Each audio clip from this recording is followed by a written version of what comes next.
in honor of Master Deputy Jillian Olson and a demand for an independent investigation. Lexington County Sheriff's Department. End of watch, July 30, 2026. Master Deputy Jillian Olson was 29 years old. In 5 years, she did what many never do in 20. She came to the Lexington County Sheriff's Department in 2021 as a patrol deputy, the hardest, least glamorous work in the profession. She moved to the Warrant Division.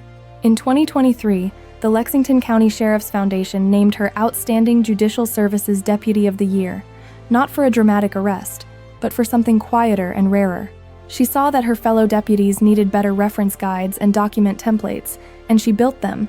She made the people around her better at their jobs. That same year, she earned the department's Tactical Operations Support Award.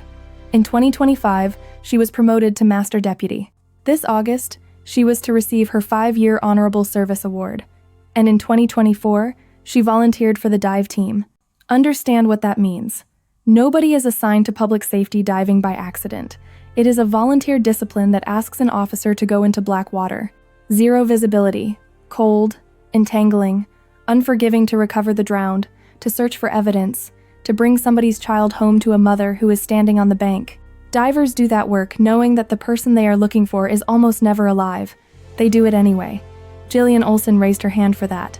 She was, by every measure her department has published, exactly the kind of officer a community prays for: credentialed, disciplined, self-motivated, and generous. Sheriff Jay Kuhn called her a valuable member who faithfully carried out her duties and selflessly worked to make those around her better.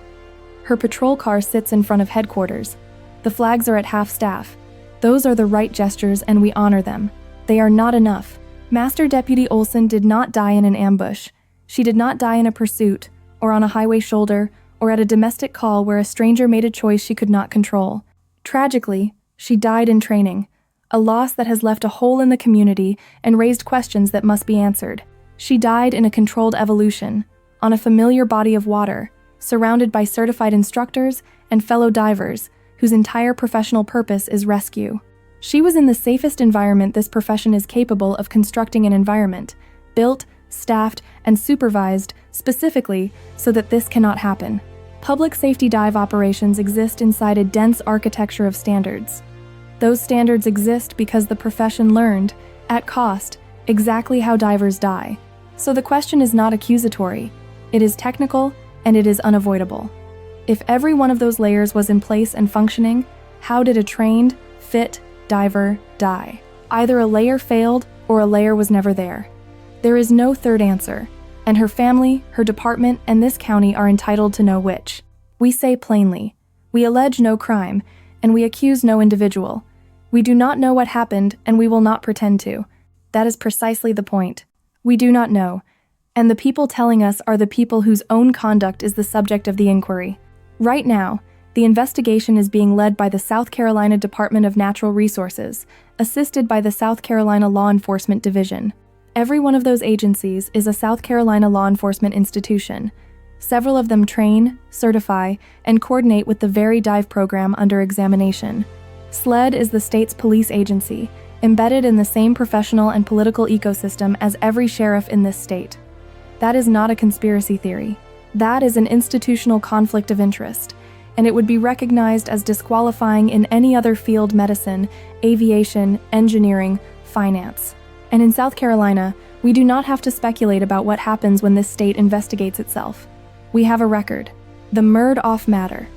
Alex Murdaugh was convicted for the murders of his wife and son, and separately admitted to a decade-long scheme of stealing millions from clients. But the murders were only the visible tip. What the Murdaugh saga exposed was the machinery underneath it, a family that held a solicitor's office for 86 years. Our point is narrower. The sheer volume of institutional attention, access, and expert resource mobilized in that case is not available to an ordinary South Carolinian. In this state, the quality of process you receive still tracks the power you hold, and that inequality is the exact reason a family cannot accept a closed-loop account. Lexington County's own history. A former Lexington County sheriff was federally prosecuted and imprisoned. And then there is the December 2019 Giglio letter. Lexington County Sheriff's Department Internal Affairs sustained findings against a deputy who admitted to sexual encounters while on duty and enticing a minor. He was terminated by LCSD in December 2017 and then hired by another South Carolina sheriff's office. The solicitor concluded he could never again put that deputy on a stand. Right now, this month, SLED arrest warrant affidavits allege the mayor of McBee and the police chief conspired in illegal ticket quotas and narcotics account misuse. The pattern above all of it: since 2010, South Carolina has seen a remarkably high number of elected sheriffs charged or removed. This is not a handful of bad apples. It is a documented, recurring structural failure of self-policing. South Carolina has demonstrated that it cannot be trusted to grade its own paper.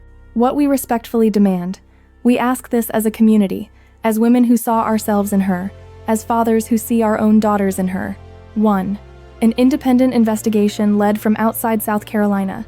We call for an investigation led by parties with no South Carolina law enforcement affiliation, including the FBI Columbia Field Office, an out-of-state board-certified forensic pathologist, and an independent public safety diving accident investigator.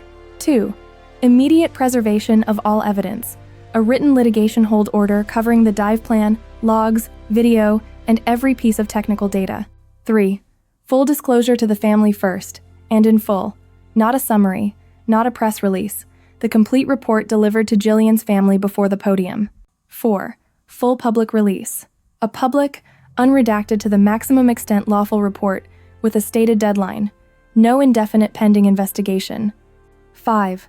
An immediate operational pause and standards audit. Suspension of dive training statewide pending independent review against national standards. 6. Structural reform. South Carolina should establish an independent civilian-led investigative authority for all officer-involved deaths. Why we insist. Some will say this dishonors the department. It is the opposite. If Lexington County's dive program did everything right, an independent investigation is the only mechanism that can say so credibly. An outside finding ends the question. And if something did fail, then finding it is the only thing that keeps the next one alive. Refusing to examine her death honestly would betray the exact thing she was known for. We hold her memory in the highest honor. We demand the truth, without fear or favor, from outside these borders. Rest in honor, Master Deputy Olson. Your watch has ended. Our duty to you has just begun. July 30, 2026.